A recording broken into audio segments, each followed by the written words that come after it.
नमस्कार साथियों, मैं हूं रंजीत चौहान। आखिर सुप्रीम कोर्ट ने बी.आर. गवई ने संविधान की ताकत, संविधान की गर्मी सुप्रीम कोर्ट ने सरकार को, सियासतदानों को दिखा दी है। आज सियासतदान हो या सरकारें हो, सबको एहसास हो गया कि संविधान में कितनी गर्मी है, संविधान में कितना तेज है, संविधान में कितना जो है आग है, और इस आग की तपन में हर कोई जल सकता है जो सुप्रीम कोर्ट, जो संविधान के खिलाफ खड़े होने की कोशिश करेगा।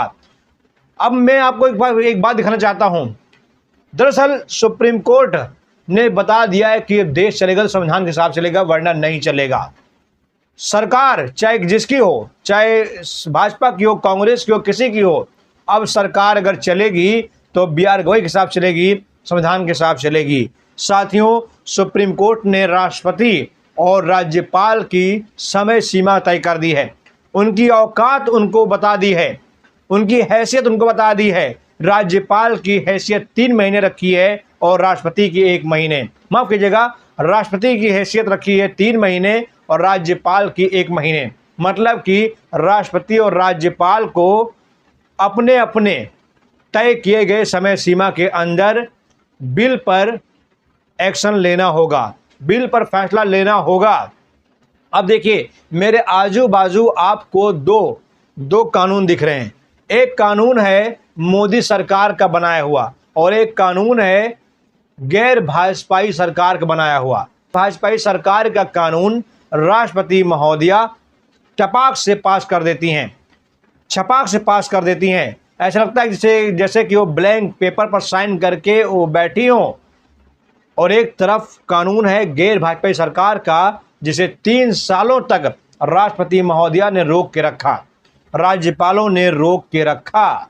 लेकिन अब ऐसा नहीं चलने वाला है, अब ऐसा नहीं चलने वाला। साथियों देखिए, खबर है सुप्रीम कोर्ट ने तमिलनाडु के राज्यपाल से पूछा 3 साल तक लंबित रखे गए 12 विधेयकों में क्या घृणित था। दरअसल सुप्रीम कोर्ट ने तमिलनाडु के राज्यपाल से पूछ लिया कि आपने 3 साल तक जो बिल लंबित रखा उसमें क्या ऐसा था कि आप उसको पास नहीं कर रहे थे। राज्यपाल ने कहा कि मैं जांच कर रहा था। अरे भाई, 3 साल तक कौन सी जांच होती है। राष्ट्रपति महोदया केंद्र के लाए गए बिल को 2 दिन भी जांच नहीं करती हैं। इधर राज्यसभा में या लोकसभा में बिल पास हुआ, उधर राष्ट्रपति की मोहर लग जाती है। मुझे लगता है कि राष्ट्रपति महोदया पूरे बिल को पढ़ती भी नहीं है, ऊपर देखती हैं केंद्र सरकार नरेंद्र मोदी और नीचे छपाक से साइन कर देती हैं। लेकिन विपक्ष के लाए गए बिल पर वो 3-3 साल तक जांच करती रहती हैं, राज्यपाल साहब जांच करते रहते हैं। साथियों, राष्ट्रपति की मंजूरी के बाद ऑनलाइन गेमिंग बिल बना कानून, उल्लंघन पर होगी इतने साल सजा, जानिए प्रावधान। दरअसल अभी हाल ही में आपने देखा होगा कि ऑनलाइन गेमिंग पर कानून पास हो गया और इधर कानून राज्यसभा में, लोकसभा में पास हुआ, उधर टपाक से राष्ट्रपति द्रौपदी मुर्मू की साइन भी हो गई, उधर उन्होंने पास भी कर दिया। अच्छा है, मतलब अगर देश के लिए कोई भी अगर कानून अगर अच्छा है तो उसे पास करना चाहिए। लेकिन साहब, क्या भाजपाई सरकार के बनाए हुए कानून ही अच्छे होते हैं? गैर भाजपाई सरकार के बनाए हुए कानूनों में क्या कोई औचित्य नहीं है, कोई ताकत नहीं है?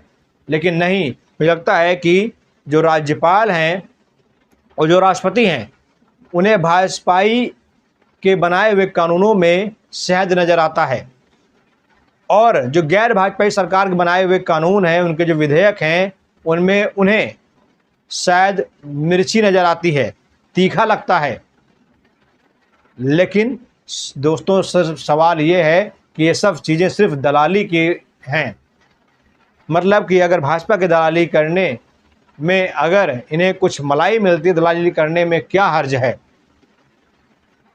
राज्यपाल, आप जानते हैं कि गैर भाजपाई जहां सरकारें हैं वहां राज्यपाल क्या कर रहे हैं, सरकार को चलने नहीं दे रहे हैं, सरकार गिरा देते हैं। लेकिन भाजपा के ऊपर कोई एक सरकार, भाजपा के ऊपर कोई भी राज्यपाल या कोई राष्ट्रपति एक्शन नहीं लेता, क्योंकि भाजपा से ऐसा हो सकता है कि सबको मलाई मिल रही हो। साथियों, आपकी क्या राय कमेंट बॉक्स में जरूर बताइए। जय हिंद, जय भारत।